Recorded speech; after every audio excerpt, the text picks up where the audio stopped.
എല്ലാവർക്കും സ്വാഗതം.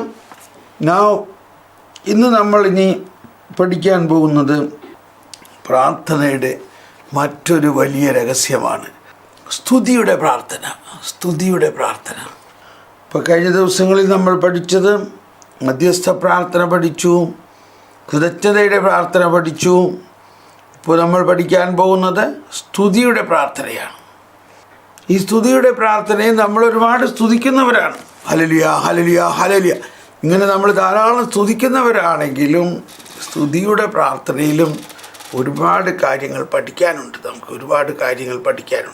Praise the Lord. 2639 എനിക്ക് തോന്നുന്നത് ഈ 2639 ആദ്യത്തെ ഒരു സെൻറ്റൻസ് വായിച്ചിട്ട് 213 നമ്മൾ പോകണം. എന്നിട്ട് നമുക്ക് തിരിച്ചു വരാം കേട്ടോ. 2639 പേജ് നമ്പർ 637 അതിൻ്റെ ആദ്യ ഭാഗം വായിക്കാം.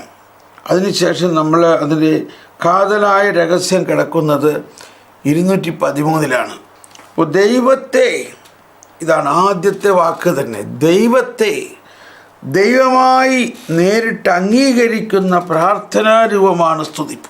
ദൈവം ആരാണെന്ന് നമ്മൾ വിചാരിച്ചേക്കണേ. ആരാണ് ഈ ദൈവം? ആ ദൈവത്തിൻ്റെ മഹത്വം എന്താണ്? ആ ദൈവത്തിൻ്റെ അസ്തിത്വം എന്താണ്? ആ ദൈവത്തിൻ്റെ വ്യാപ്തി എന്താണ്?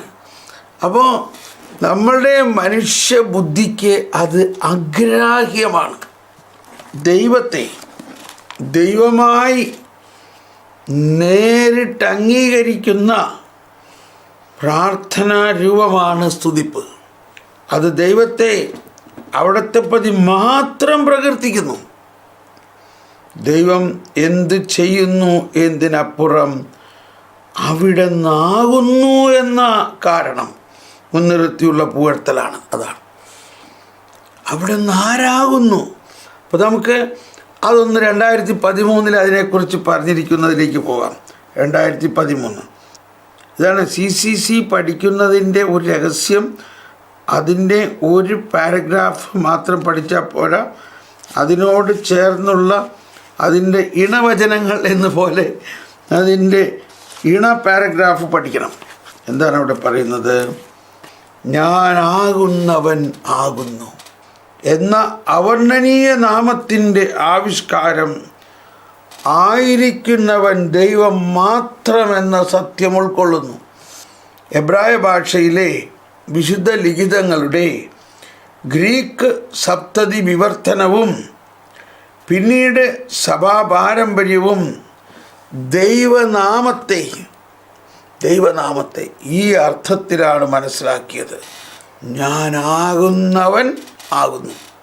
ഇനി അടുത്ത സെൻറ്റൻസ് വളരെ പ്രധാനപ്പെട്ട ഒരു സെൻറ്റൻസാണ്. ഉണ്മയുടെയും എല്ലാ ഗുണവിശേഷങ്ങളുടെയും പരിപൂർണതയായ ദൈവം ആദ്യന്തരഹിതനുമാണ്. അതാണ് ഈ വാക്ക് വളരെ മനോഹരമാണില്ലേ. ആദ്യന്തരഹിതനുമാണ് എന്ന് പറഞ്ഞാൽ ആദ്യവുമില്ല അന്ത്യവുമില്ല. അങ്ങനെ ഒരവസ്ഥയെക്കുറിച്ച് നമുക്കൊന്ന് ഭാവനയിൽ കാണാൻ പറ്റുമോ? മനുഷ്യന് അഗ്രാഹ്യമാണത്. എന്നാൽ വിശ്വാസത്തിലൂടെ നമുക്കത് മനസ്സിലാക്കാൻ സാധിക്കണം, അത് വിശ്വസിക്കാൻ സാധിക്കണം. ആദ്യന്തരഹിതൻ 213 അതിൻ്റെ ഇംഗ്ലീഷ് എന്താ എഴുതിയേക്കണമെന്ന് നോക്കാം. ഇതൊരൊറ്റ വാക്കിലല്ല കണ്ടതാണ്. Without origin and without end. ആദ്യന്തരഹിതൻ. സർവ സൃഷ്ടികൾക്കും അവ ആയിരിക്കുന്നതെന്തോ അതും അവയ്ക്കുള്ളവ എന്തോ അതും അവിടെ നിന്നാണ് ലഭിക്കുന്നത്. ദൈവം മാത്രമാണ് തൻ്റെ തന്നെ ഉണ്മയായിരിക്കുന്നവൻ. അവിടുന്ന് തന്നിൽ തന്നെ അവിടെ നിന്നായിരിക്കുന്ന സർവ്വതുമാണ്. അവിടുന്ന് തന്നിൽ തന്നെ അവിടെ നിന്നായിരിക്കുന്ന സർവ്വതുമാണ്. അപ്പോൾ ഇത് ആണ് ദൈവത്തെ സ്തുതിക്കുമ്പോൾ ദൈവം നമുക്ക് എന്ത് ചെയ്തു എന്നതിനേക്കാൾ ഉപരി ദൈവം ആരാകുന്നു എന്നതിനെക്കുറിച്ച് നമ്മൾ ഉള്ളിൽ കണ്ടുകൊണ്ട് വേണം സ്തുതിക്കാൻ. അപ്പോഴാണ് മഹത്വം. ഇനി വീണ്ടും 2639 തിരിച്ചു വരാം. അഭിഷേകം കൊണ്ട് കുളിര് കോരുകയാണ്. ദൈവമേ ആദ്യന്തരഹിതൻ. ഇതാ ഇപ്പോൾ 90-ാം സങ്കീർത്തനമാണ് വരുന്നത്. അനാദി മുതലേ അനന്തത വരെ അവിടുന്ന് ദൈവമാണ്. കണ്ടോ, കറക്റ്റ് ആ വാക്ക് വന്നില്ലേ? പർവ്വതങ്ങൾക്ക് രൂപം നൽകും മുൻപ്, ഭൂമിയും സ്വർഗവും സൃഷ്ടിക്കുന്നതിന് മുമ്പ്, അനാദി മുതലേ അനന്തത വരെ അവിടുന്ന് ദൈവമാണ്.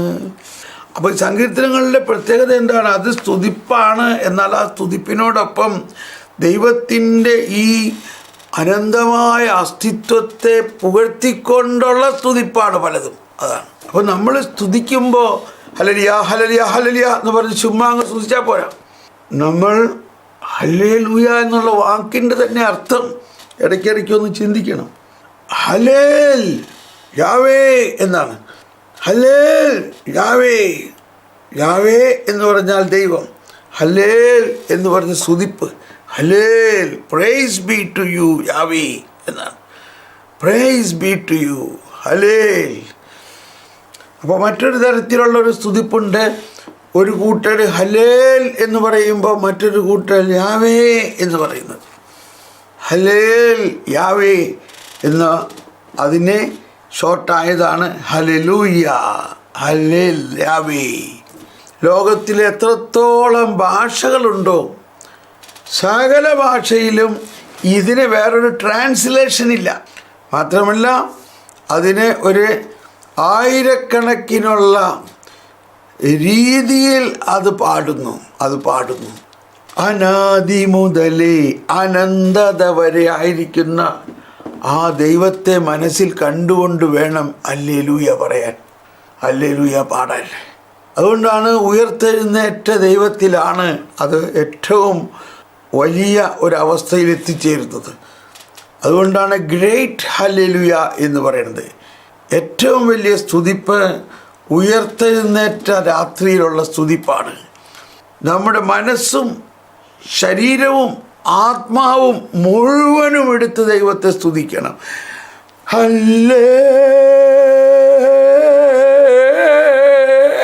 ഹലോ, ആ അനാദി മുതലേ അനന്തത വരെ അവിടുന്ന് ദൈവമാണ്. അപ്പോൾ സ്തുതിക്കുമ്പോൾ ഒരു ഹല്ലേലൂയ പാടുമ്പോഴും നമ്മൾ അവിടെ നിന്നായിരിക്കുന്ന ആ അവസ്ഥയെ വിശ്വാസത്തിൽ ഉള്ളിൽ അനുഭവിച്ചുകൊണ്ട് വിശ്വസിച്ചുകൊണ്ട് ആ ദൈവത്തിൻ്റെ അനന്തതയെ മുഴുവനും ഉള്ളിൽ മനസ്സിലാക്കിയിട്ട് സ്തുതിക്കണം. അതാണ് സ്തുതിപ്പിൻ്റെ പ്രാർത്ഥനയുടെ പ്രത്യേകത. ദൈവത്തെ സ്തുതിക്കുമ്പോൾ നമ്മൾക്ക് നാണമില്ല, ലജ്ജയില്ല, ഒന്നുമില്ല. നമ്മുടെ പരിസരബോധം ഒന്നും ഉണ്ടാവില്ല.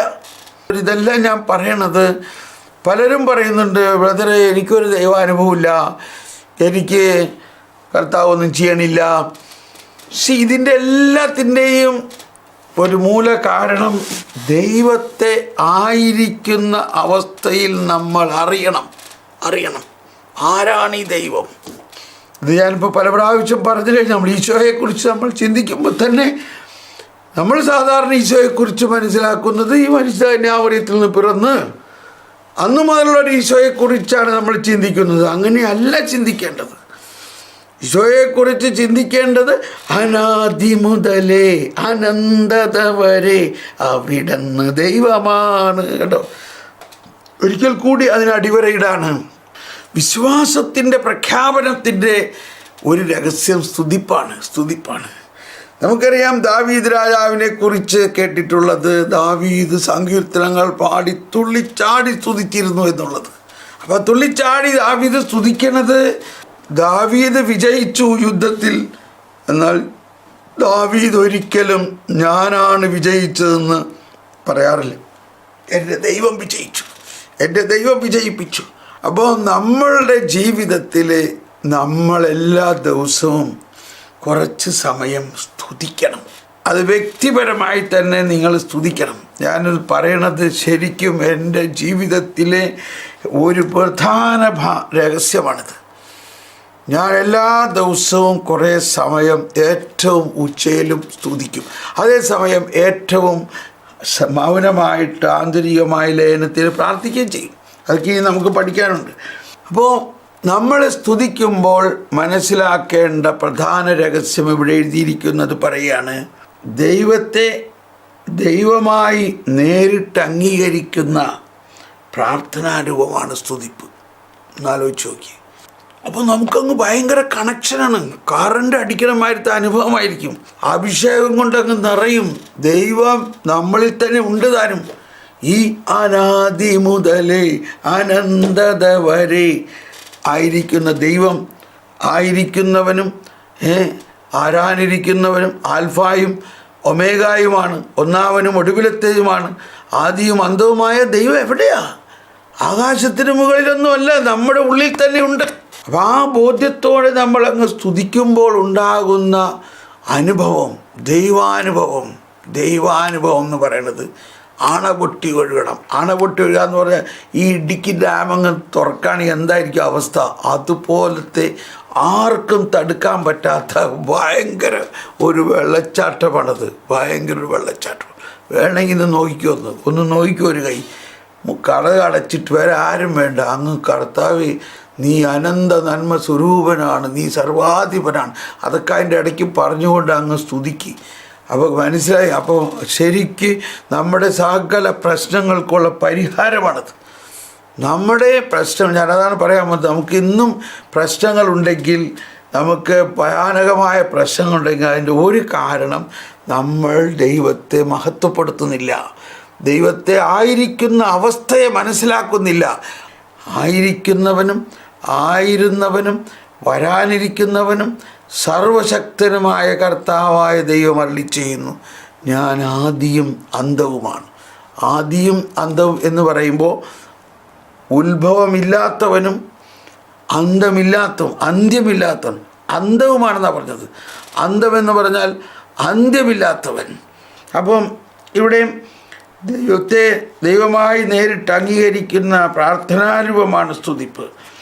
അത് ദൈവത്തെ അവിടുത്തെ പ്രതി മാത്രം പ്രകീർത്തിക്കുന്നു. ദൈവം എന്ത് ചെയ്യുന്നു എന്നതിനപ്പുറം അവിടുന്ന് ആകുന്നു എന്നതിനെക്കുറിച്ചാണ്. ഇത് എൻ്റെ പുസ്തകത്തിൽ പല പ്രാവശ്യം അടിവരയിട്ടിരിക്കുകയാണ്. അവിടുന്നാകുന്നു എന്ന കാരണം മുൻനിർത്തിയുള്ള പുകഴ്ത്തലാണത്. അവിടുന്നാകുന്നു. ദൈവത്തെ മഹത്വത്തിൽ ദർശിക്കുന്നതിന് മുൻപ് വിശ്വാസത്തിൽ സ്നേഹിക്കുന്ന നിർമ്മല ഹൃദയരുടെ അനുഗ്രഹീതമായ സൗഭാഗ്യത്തിൽ അത് പങ്കുചേരുന്നു.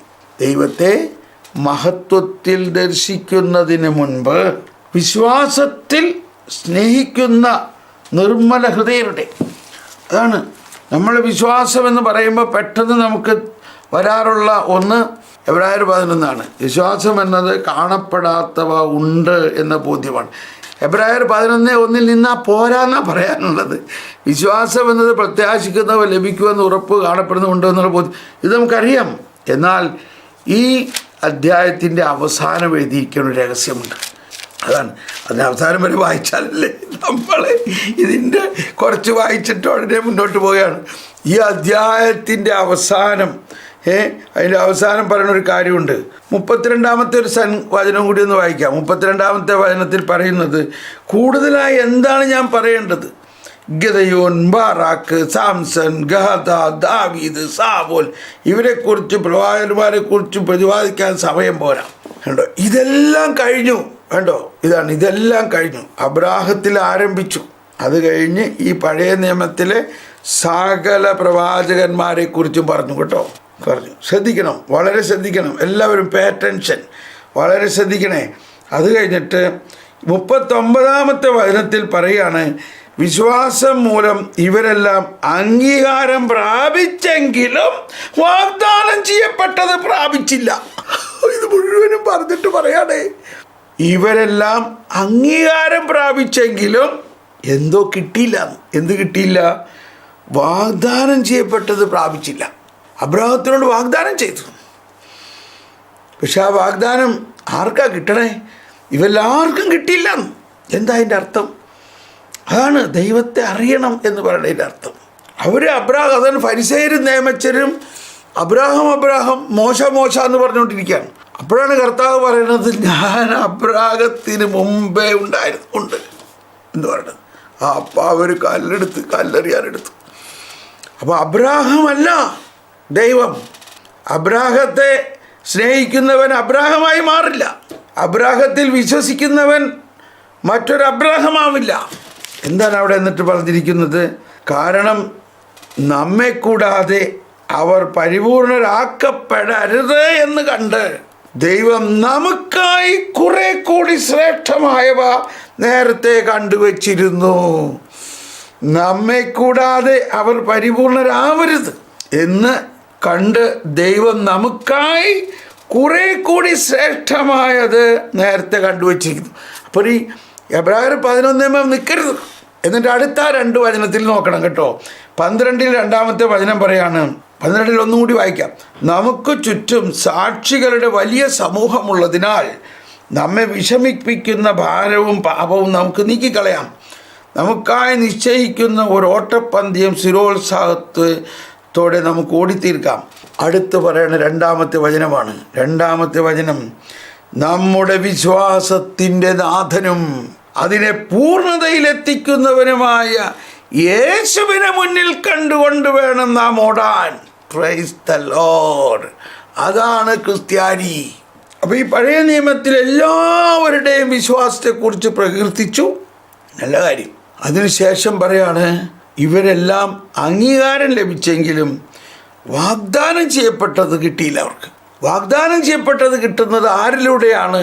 ഈ പഴയ നിയമത്തിലെ ഒരു പ്രവാചകന്മാരിലൂടെയുമല്ല, മറിച്ച് ആരിലൂടെയാണ്? നമ്മുടെ വിശ്വാസത്തിൻ്റെ നാഥനും അതിനെ പൂർണ്ണതയിലെത്തിക്കുന്നവനുമായ യേശു ക്രിസ്തുവിനെ മുന്നിൽ കണ്ടുകൊണ്ട് വേണം നാം ഓടാൻ.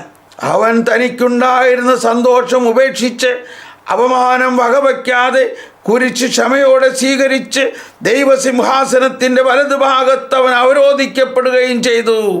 ആകയാൽ മനോധൈര്യം അസ്തമിച്ച നിങ്ങൾ തളർന്നു പോകാതിരിക്കാൻ വേണ്ടി അവൻ തന്നെ എതിർത്ത പാപികളിൽ നിന്നും എത്രമാത്രം സഹിച്ചെന്ന് ചിന്തിക്കുവിൻ.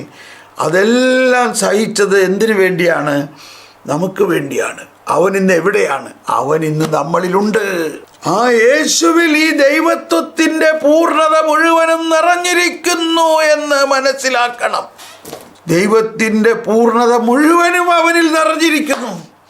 അനാദി മുതലേ അനന്തത വരെ അവിടുന്ന് ദൈവമാണ്. അതാണ്. അപ്പോൾ ഇത് എന്തോ ഒരു വലിയ കാര്യമാണിത്, എന്തോ ഒരു വലിയ കാര്യമാണ്. അപ്പോൾ നമ്മുടെ സ്തുതിപ്പിൻ്റെ എല്ലാ രഹസ്യരിക്കണത് ഈ ദൈവത്വത്തിൻ്റെ പൂർണ്ണത മുഴുവനും ആരിലാണ് കുടികൊള്ളുന്നത്? അവനെയാണ് നമ്മൾ സ്തുതിക്കേണ്ടത്. ഹല്ലേലൂയ. ദൈവത്വത്തിൻ്റെ പൂർണ്ണത മുഴുവനും അവനിൽ മൂർത്തീഭവിച്ചിരിക്കുന്നു. കൊളോസ്യർ 2:9. ഓക്കെ, നമ്മളിപ്പോൾ ഇവിടെ നിർത്തണം. നമുക്കിത് തുടരാം, നാളെ നമുക്ക് തുടരാം ഇല്ലേ? നമ്മൾ ഇത് വെച്ചുകൊണ്ട് ഇന്ന് നിങ്ങളങ്ങ് ശരിക്കും മുറി അടച്ചിട്ടുകൊണ്ട് അങ്ങ് സ്തുതിക്കണം. ഒന്ന് സ്തുതിക്കണം ശരിക്ക് കർത്താവിനെ അങ്ങ് മനസ്സിൽ. അതാണ് ഇവിടെ പറയണത്. ദൈവത്തെ മഹത്വത്തിൽ ദർശിക്കുന്നതിന് മുൻപ്, ഞാനിത് പറയാൻ കാരണം, വിശ്വാസത്തിൽ സ്നേഹിക്കുന്ന അബ്രാഹത്തിലുള്ള വിശ്വാസമോ അബ്രാഹത്തിൻ്റെ വിശ്വാസമോ പോരാ നമുക്ക്. യേശുക്രിസ്തു നമുക്ക് കൊണ്ടുവന്നിരിക്കുന്ന വിശ്വാസം, അതാണ് നമ്മുടെ വിശ്വാസം. തീർച്ചയായിട്ടും അത് അബ്രാഹത്തിനുമായിട്ട് ബന്ധമുണ്ട്. പക്ഷേ അബ്രാഹത്തിൻ്റെ വിശ്വാസം കൊണ്ട് അബ്രാഹം നമ്മളാവില്ല. എന്നാൽ യേശുക്രിസ്തുവിൽ വിശ്വസിക്കുമ്പോൾ നമ്മൾ ആരാകുന്നു? മറ്റൊരു യേശുക്രിസ്തു ആകുന്നു. ഹല്ലേലൂയ. എന്താ നമ്മൾ വിചാരിച്ചേക്കണേ? നമ്മൾ ആരാണെന്ന് വിചാരിച്ചേക്കണേ? മറ്റൊരു യേശുക്രിസ്തുവാണ് നമ്മൾ. അതുകൊണ്ടാണ് നമ്മൾ പരസ്പരം കാണുമ്പോൾ ഈശോ മിശിഹായ്ക്കും സ്തുതിയായിരിക്കട്ടെ, ഈശോ മിശിഹായ്ക്കും സ്തുതിയായിരിക്കട്ടെ, ഈശോ മിശിഹായ്ക്കും സ്തുതിയായിരിക്കട്ടെ എന്നൊക്കെ നമ്മൾ പാടാറുണ്ട്. എന്തുദ്ദേശിച്ചാണ് പാടുന്നത്? നമ്മൾ ഈശോ മിശിഹായ്ക്ക് സ്തുതിയായിരിക്കട്ടെ എന്ന് പറയുന്നവൻ മറ്റൊരു ഈശോ മിശിഹായാണ്. എന്താ നമ്മൾ വിചാരിച്ചേക്കണേ? ഓ എൻ്റെ ഈശോയെ. ദൈവത്തെ മഹത്വത്തിൽ ദർശിക്കുന്നതിന് മുൻപ് വിശ്വാസത്തിൽ സ്നേഹിക്കുന്ന നിർമ്മല ഹൃദയരുടെ അനുഗ്രഹീതമായ സൗഭാഗ്യത്തിൽ അത് പങ്കുചേരുന്നു. അതുവഴി നാം ദൈവമക്കളാണെന്ന് സാക്ഷ്യപ്പെടുത്താൻ ദൈവാത്മാവ് നമ്മുടെ ആത്മാവിനോട് കൂടെ ചേരുന്നു. അതാണ് ദൈവാത്മാവെന്നിൽ, ദൈവാത്മാവ് നമ്മുടെ ആത്മാവിനോട് ചേരുന്നു. Praise the Lord. നമുക്കിവിടെ നിർത്താം. നമുക്കിത് തുടർന്ന് നാളെ എടുക്കാം. നമുക്ക് ബാക്കി കേട്ടോ.